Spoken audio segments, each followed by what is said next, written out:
All right, if you could.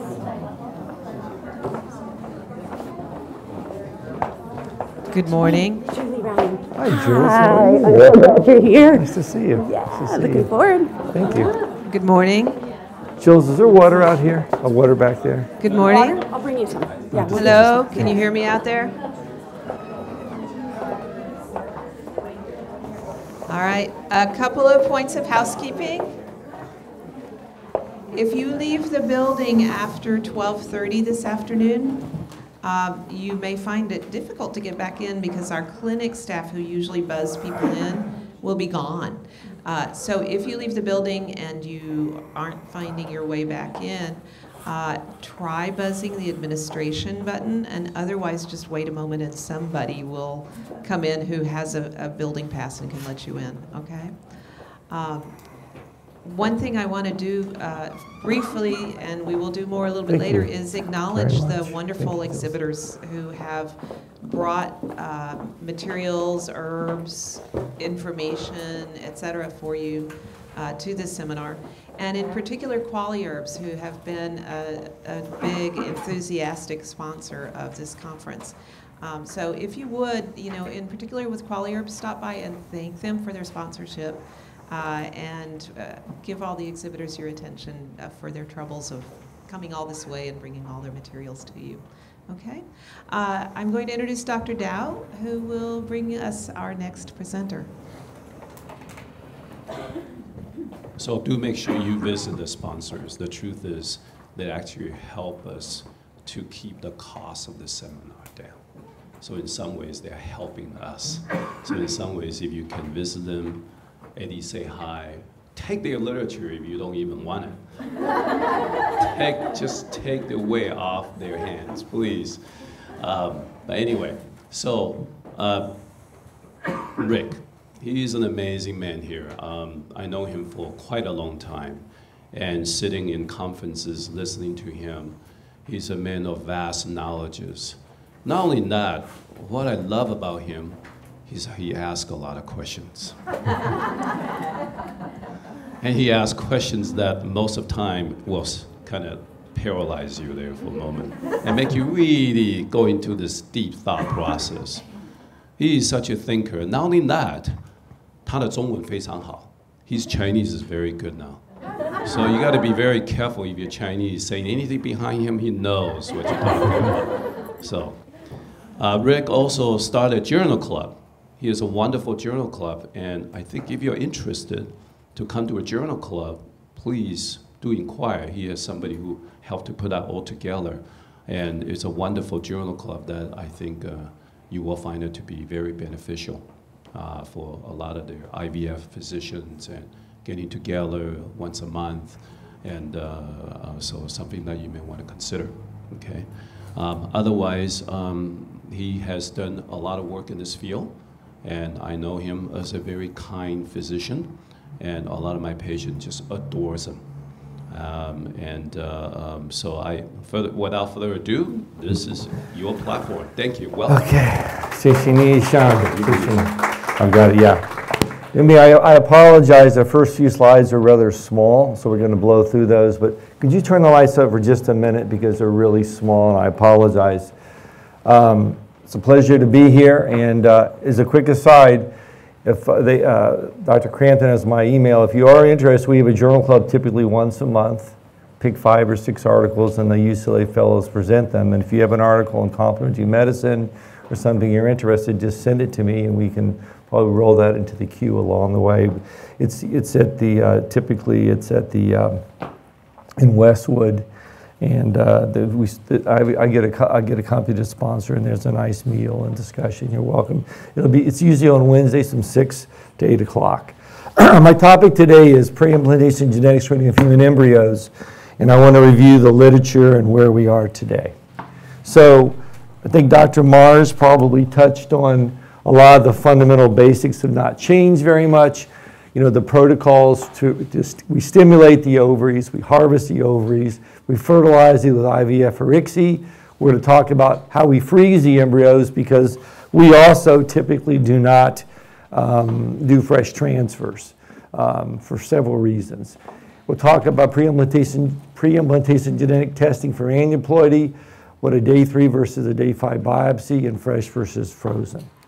So the first data, again, I apologize for these small slides, but just to show you, these are curves looking at the following: singleton live birth rates, total live birth rates, total pregnancy rates from the SART data. Now keep in mind, when SART data is presented, it's always 2 years in arrears.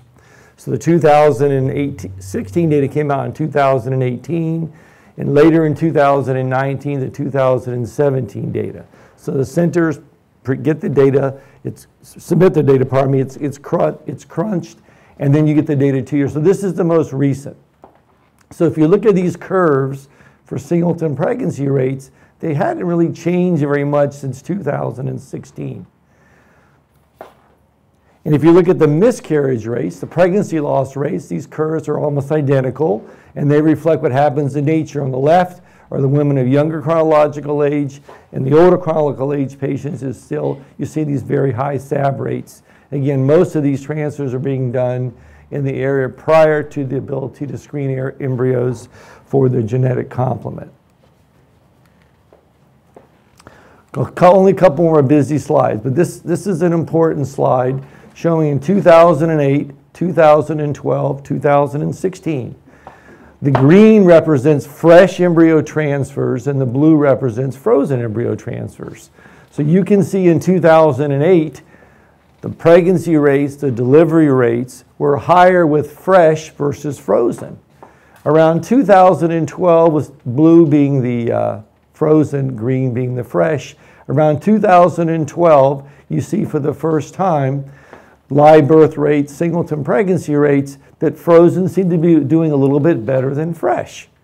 And this can be explained by vitrification, which we'll talk about. But this is the first time where the fresh implantation rates were actually inferior to frozen. And in 2016, you're seeing that there's getting to be a statistically significant gap between frozen and fresh.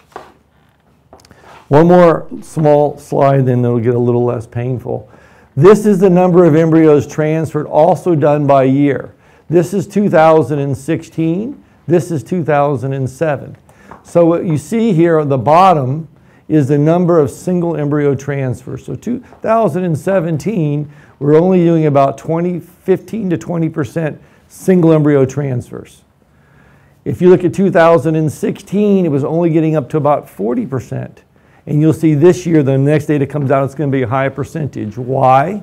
Oh, so if you look at the gray bars, it's pretty similar all the way through for 2 embryo transfers, 3, and then the small up here is 4 or more.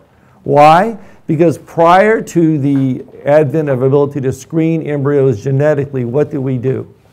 The older the egg was at the time it was harvested, we knew the rates of aneuploidy would be higher, so what we did was we transferred more embryos. And if you look at ASRAM guidelines, even as recently as 5 years ago, the recommendations were 1 to 2 in the best prognosis patient, 3 at a woman 38 and above, and then for women that were 40 and above, 4 or more. So it was very common if you had a 43-year-old who could make 5 embryos, we would transfer 5 embryos for a woman who would agree to selective reduction because we knew we would rarely only get 10% singleton pregnancy rates. So that is why there's been an emphasis on trying to get more and more single embryo transfers. So this is another, again, busy slide, and I apologize for it. But this, again, if you can see the bottom, this is green, this is gray, and these are the this is the twin pregnancy rates. So because we put in more embryos, even the better prognosis patients, in 2007, the twinning rate was almost 35%. So if you look the cost to society of a twin gestation versus a singleton pregnancy, just cold, cruel costs per delivery, it's something like 8-fold more to 10-fold more for a twin pregnancy. Why? Because the risk of prematurity, days in the ICU, learning disabilities, additional antenatal testing and so forth are dramatically higher. And that's why in countries like Western Europe that have most of those countries, or many of those countries have mandates that cover IVF, they were mandating far before pre-implantation genetic testing was allowed, they mandated single embryo transfers.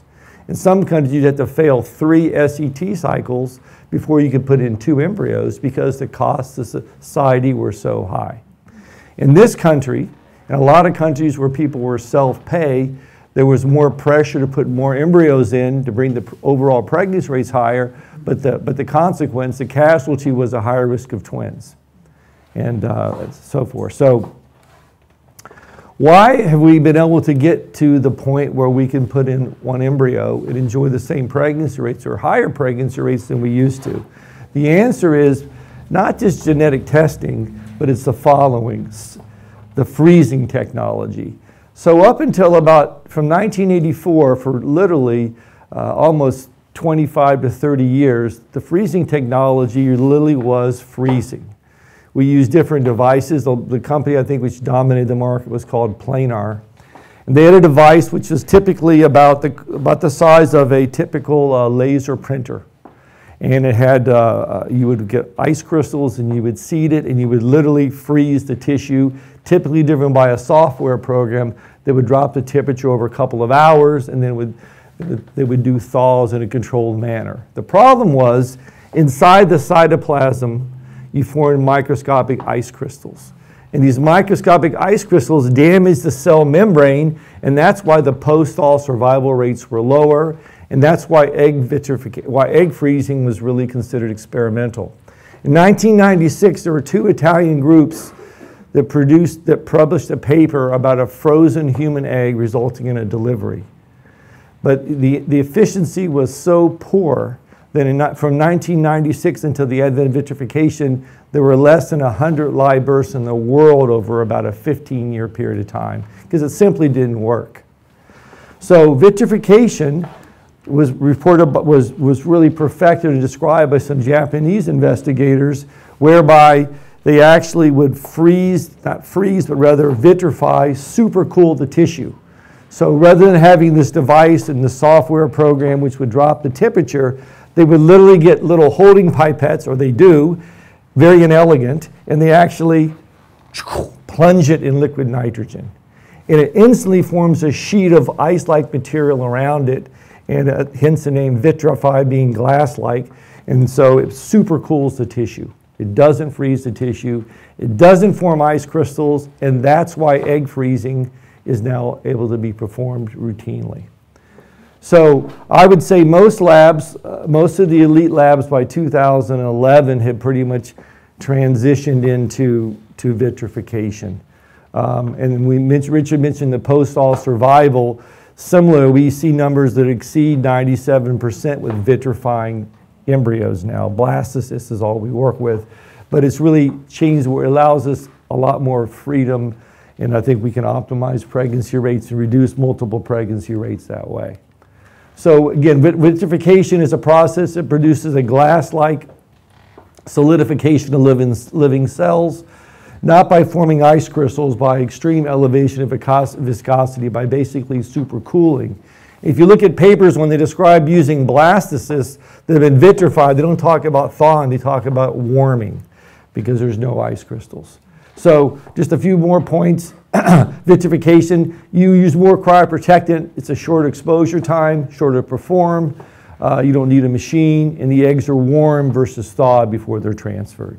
So as a quick aside, ASRAM was, there's 2 major fertility meetings, one in North America called the American Society for Reproductive Medicine, and one in Europe called ESHRA. And I believe 3 years ago, they're usually in October, and it was in Honolulu, and Facebook and Google, or I have to look it up, and Facebook and Google, or there was 2 of the 3 big titans, Apple and Google, 2 of the 3 announced during that meeting they would allow their female employees to vitrify ova, and they would pay for it because there was a position paper put out by ACOG that vitrifying human eggs should not be considered experimental anymore. Which maybe next year we'll talk, if I'm invited back, I'll talk about vitrifying ova, because that's a very controversial topic and something that should be done judiciously. But The reason they allowed the egg freezing was because, again, vitrification made the pregnancy rates acceptable. And as a corollary, it also allows us to vitrify blastocysts. And since we're not stressing the tissue in the same way, then we felt more comfortable doing the genetic screening. So the nomenclature has changed. You've heard terms like PGS, CCS. The official nomenclature of recently at least is the term pre-implantation genetic testing. PGTA is pre-implantation genetic testing for aneuploidies. Again, PGS, CCS were the old buzzwords.